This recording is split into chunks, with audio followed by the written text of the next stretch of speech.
love you, son.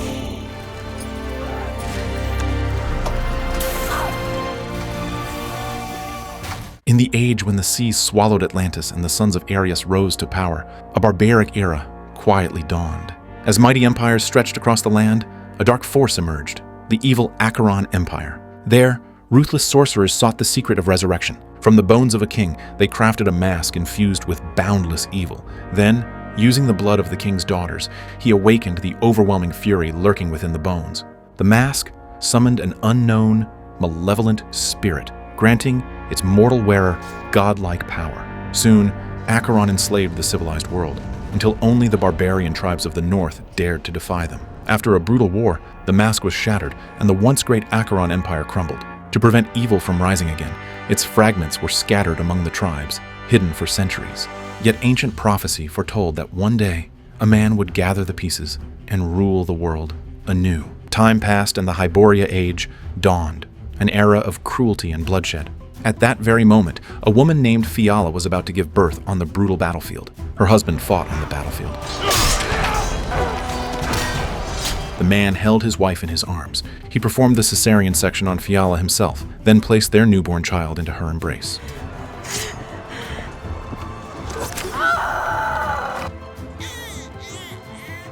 Fiala, barely clinging to life, mustered her last ounce of strength to give her child a name. With Fiala's passing, he held aloft the infant born in battle, proclaiming his arrival to the entire world. Conan grew up under his father's guidance.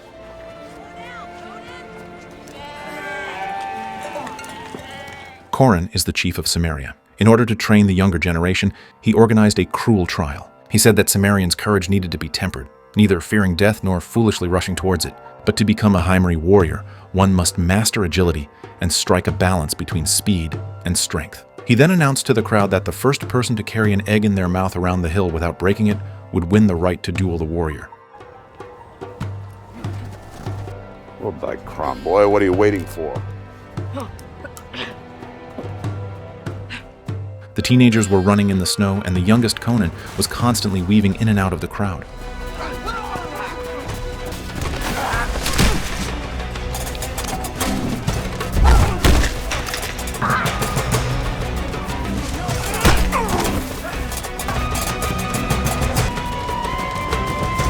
Suddenly, a pack of savage raiders emerged from the shadows, closing in on the boys. The sight of them sent the young warriors into a panic. They turned and fled, desperate to escape.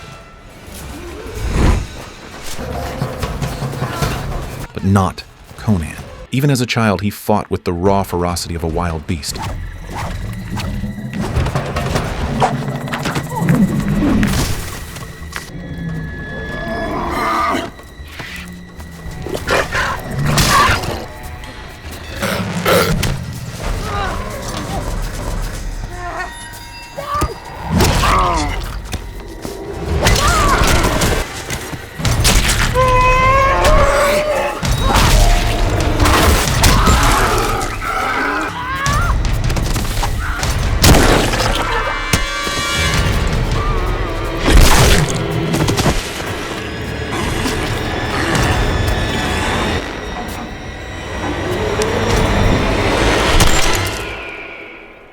When he returned to the village, an enemy's severed head in hand, the villagers stared in stunned silence. Make way.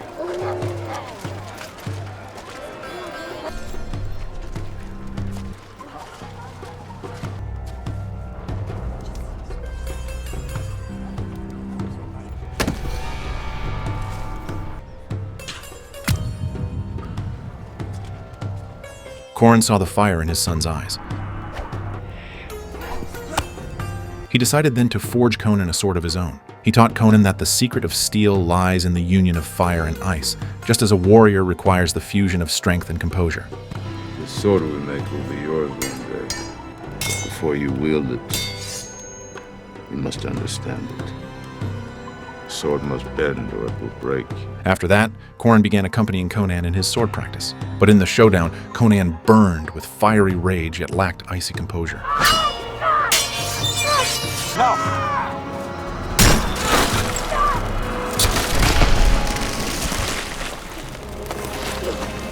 You're not ready for this sword. Unwilling to accept defeat, he vented his frustration in the woods. Just then, the distant clatter of hooves reached his ears. Conan quickly took cover as he saw a well-equipped army. Led by Kalar, it descended upon Cimmeria like a dark cloud.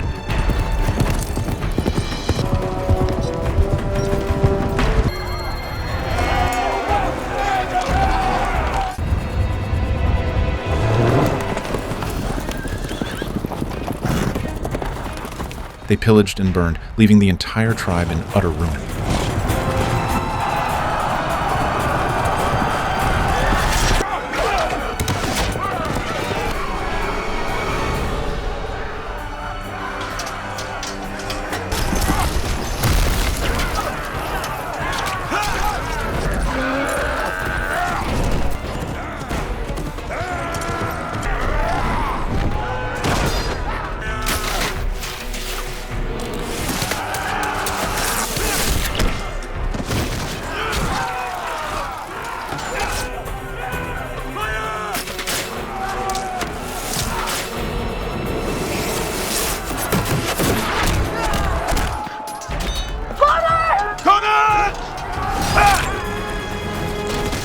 Conan searched desperately for his father amid the chaos. Just then, he saw his father being attacked by the enemy.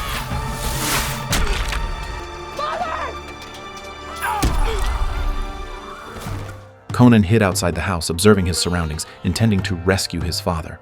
Coran was forced to kneel before Kalar. Kalar stood before Coran, arrogantly declaring that he would become a god. He proclaimed that all brave warriors would surrender their lands and swear allegiance to him. Coran told Kalar that whether he was a god or a demon, one day the other Cimmerians would unite and avenge themselves upon him.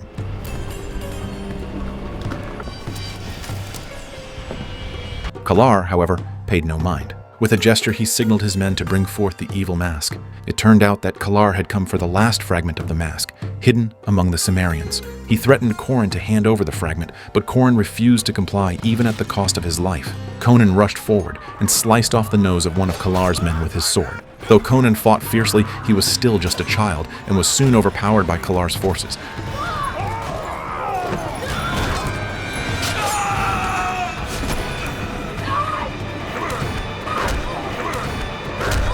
Kalar admired Conan's spirit. Kalar's daughter Marike, a witch, soon found the mask fragment in the blacksmith's shop.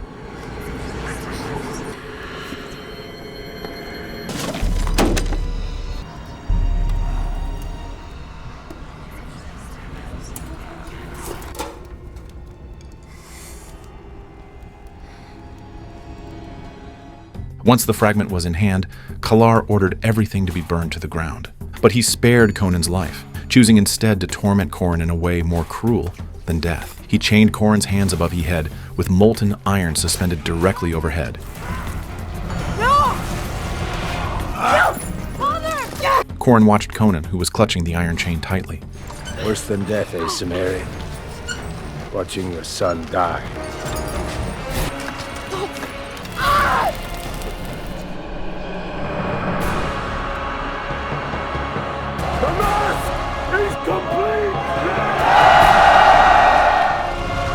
Conan, you cannot save me. Let go of the chain, boy. I'm not afraid to die! All right. I love you, son.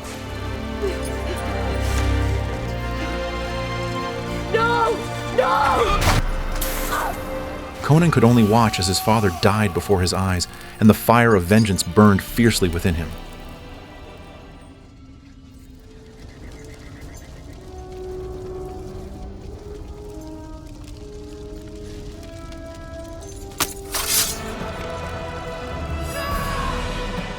From that day on, Conan left his homeland and wandered the edges of the world. He journeyed with pirates, while the figure of his father's killer remained hidden in the shadows. Years later, Conan had grown into a mighty warrior.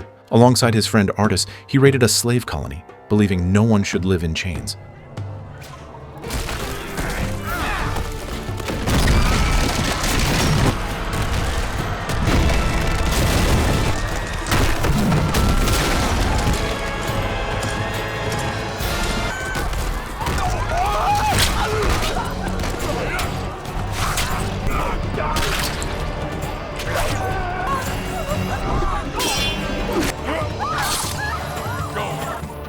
After freeing the slaves, they arrived at the bustling port city of Messantia. Here, Conan spotted Lucius, who had once followed Kalar in slaughtering tribes before Conan himself cut off his nose. Lucius is here to apprehend the fugitive. Clearly, Conan had also noticed the person hiding among the crowd.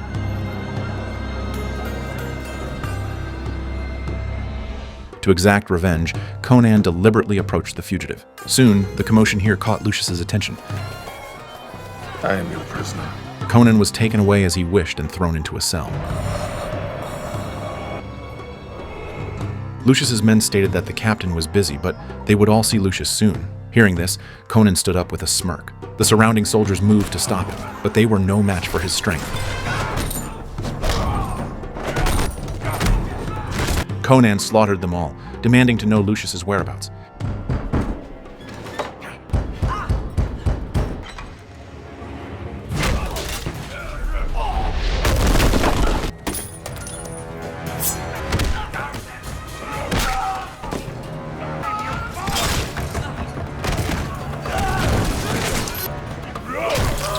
He found Lucius in his cell and overpowered the guards.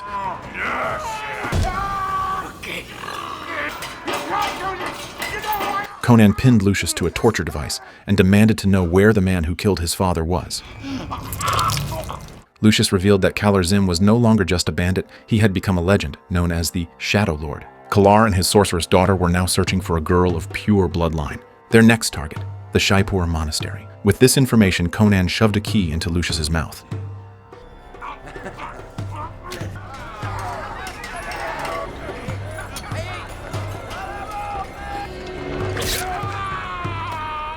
He dragged Lucius outside and told the slaves of Messantia that the key to their freedom was in Lucius's stomach. The slaves quickly surrounded Lucius. A thief named Acheron expressed his gratitude to Conan, telling him that if he ever needed help, he could find him in the thieves' city of Acheron. Meanwhile, the people of Shaipur remained unaware of the danger approaching. The young nun named Tamara in the monastery is the pure-blooded descendant that Kalar is looking for. The dean foresees that a warrior will appear and take her back to her birthplace. Conan shared his quest for vengeance with Artus, who was stunned to learn that Conan's enemy was Kalar. Artus offered to join Conan in fighting Kalar, but Conan refused. He chose to walk the path of revenge alone.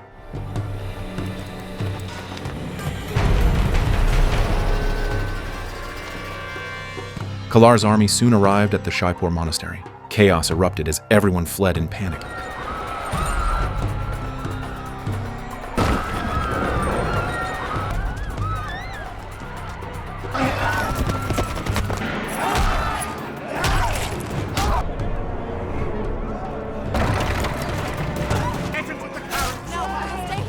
The monastery's master urged Tamara to leave immediately, but Tamara expressed her desire to remain with the abbot. When Kalar's men spotted her, they gave the order to pursue. Let none escape! From a nearby hillside, Conan saw a marked carriage and leaped onto it, assuming Kalar was inside. Instead, he found a woman. As Tamara's carriage was about to be overtaken, Conan jumped onto his horse and fought off her pursuers. Tamara did not wait passively for her fate. A thrilling chase unfolded through the valley, and Conan defeated all the soldiers in pursuit.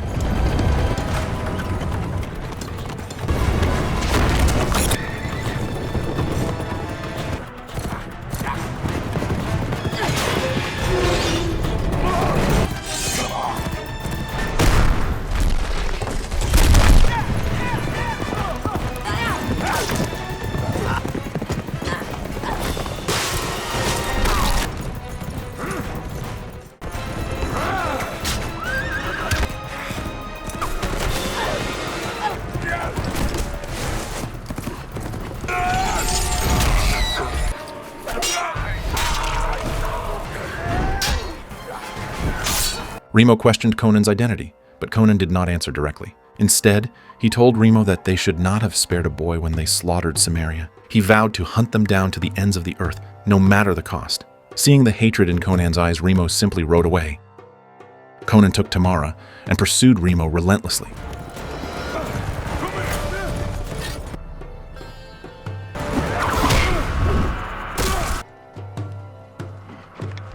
Tamara told Conan the Dean's prophecy, but she knew nothing else. She told Conan that she would follow the Dean's instructions and go to Hyrcania, Conan, however, planned to use Tamara as bait, knowing Kalar would come for her. Meanwhile, Marique interrogated the surviving nuns, searching for the purebloods' whereabouts, but the woman they sought was not among them.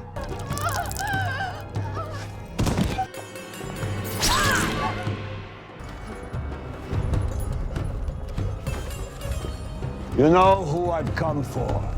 Why suffer for it? It turned out that Kalar's wife, Maliva, had been a powerful sorceress who tried to enslave the world with her magic, until she was burned alive by the Hyborians. The dean said that Kalar would never be able to rule the world, and evil would never rise again. You will never rule, and Maliva will never rise again.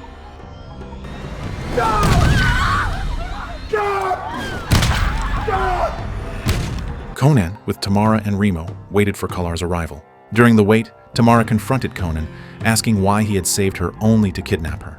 Kalar's a hard man to find. If I possess you, you must come to me. Back at Kalar's camp, Marique's ambition began to show. She longed to take her mother's place as the sorceress at her father's side, but Kalar's heart belonged only to his dead wife.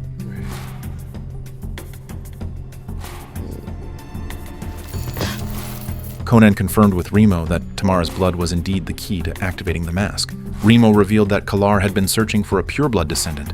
He then said that Kalar would not pass through here, and he would wait for him in Shaipur to return and report. Conan brought Remo to Shaipur. He used Remo to pass the message to Kalar in a special way and asked him to do the transaction in Shaipur.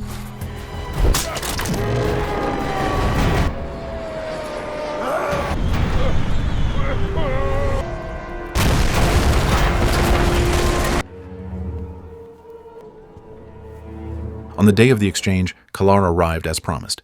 Conan rejected Kalar's payment, wanting only his head. Marique summoned a group of monsters made of sand to fight Conan.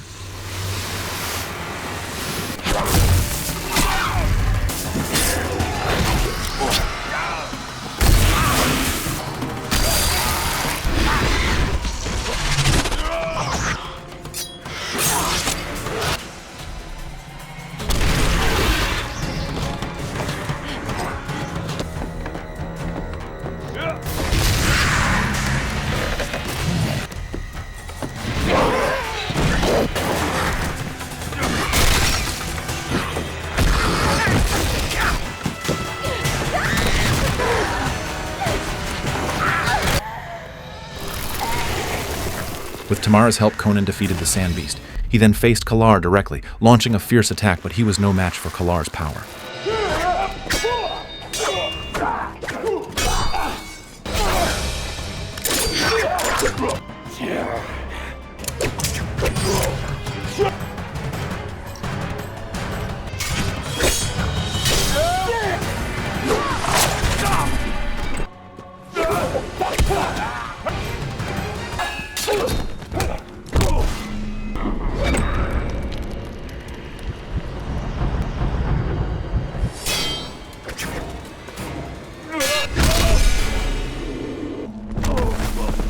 Conan signaled Tamara to bring him a torch, which he used to ignite nearby oil barrels.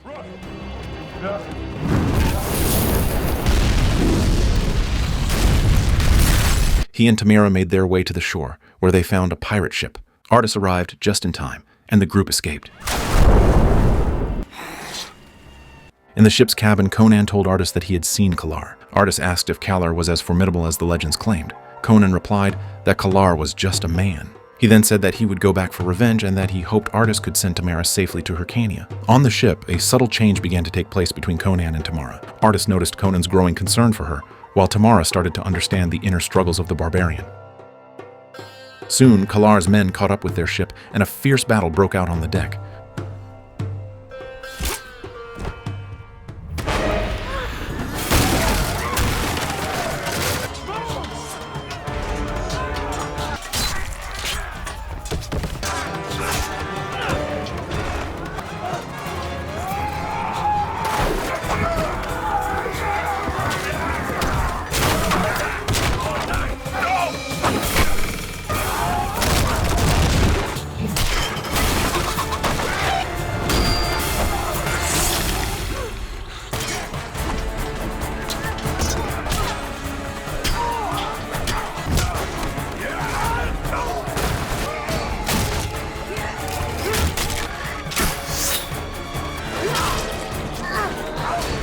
Conan, Artus, and Tamara fought side by side and managed to repel their pursuers.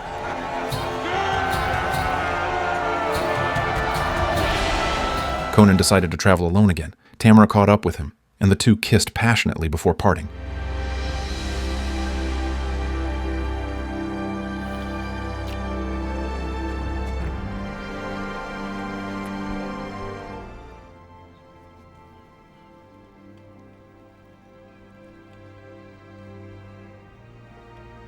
On her way back, however, Tamara was captured by Kalar's men.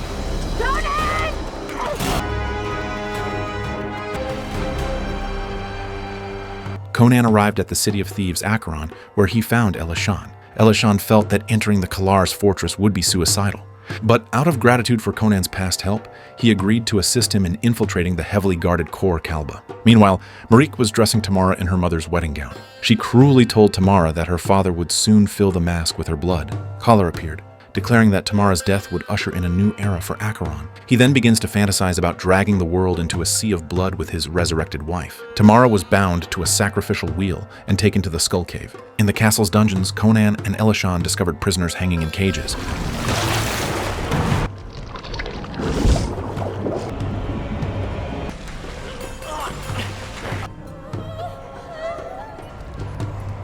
Soon, the guard discovered Conan and Acheron. He casually pulled a chain, and the person in the cage fell into the water. A terrifying monster jumped out of the water, and the guards soon arrived.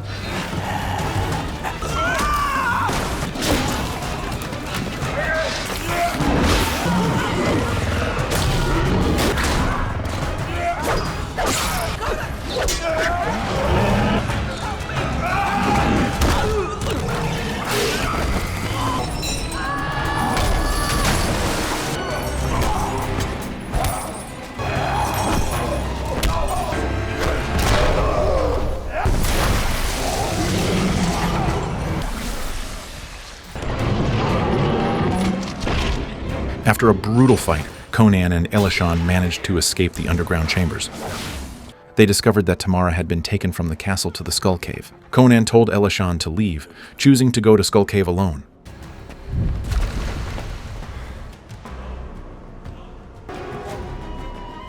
By the time he arrived, the ritual had already begun. Kalar used Conan's father's sword to slice Tamara's skin, allowing her pure blood to activate the mask.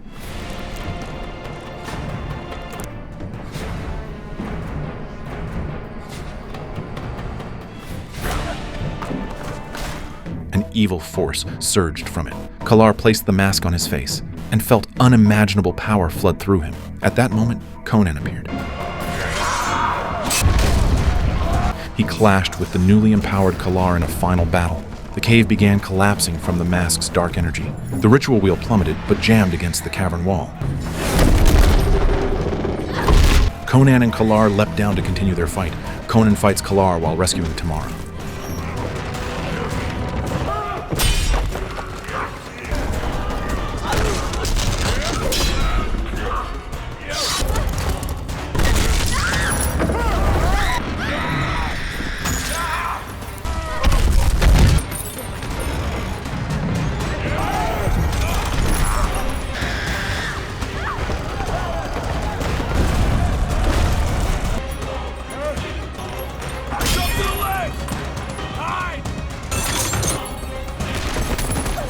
At that moment, Tamara was making her way through the caves, with Marique hot on her heels. Using her sorceress powers, Marique quickly tracked her down.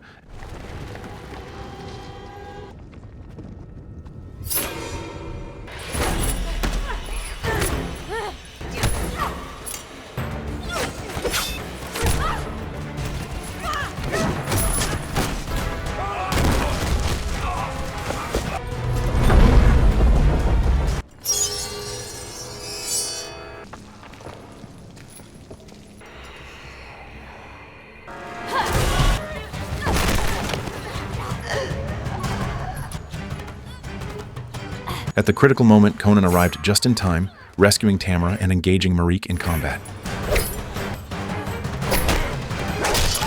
He swiftly killed the malicious sorceress.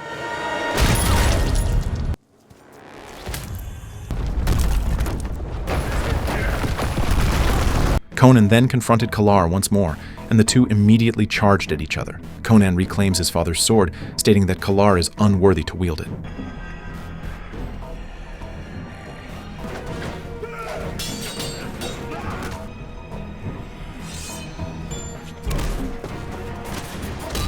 As their duel raged on, the cavern continued to collapse around them.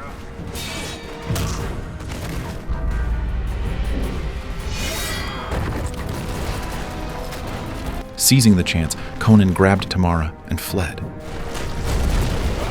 Meanwhile, Kalar discovered his daughter's lifeless body, and his fury knew no bounds.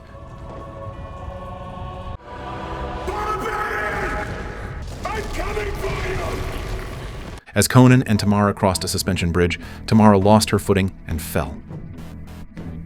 Fortunately, Conan grabbed the chain in time, and Kalar also discovered Conan's figure. Tamara, possessed by a resurrected evil spirit, begs Conan to let go, but Conan refuses to give up. This scene is so similar to the one in his childhood when he was unable to save his father. On the crumbling bridge, Kalar swaggered up to Conan, smugly declaring himself a god. Conan roared in fury, driving his sword deep into the wooden planks.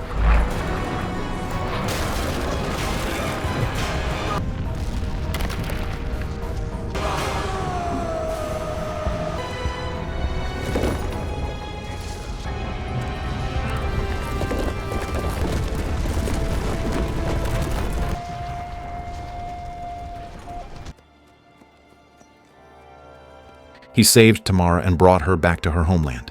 With his vengeance fulfilled, Conan once again set out on a wandering path. He went back to the ruins of Cimmeria and placed his father's sword into the long, cold forge.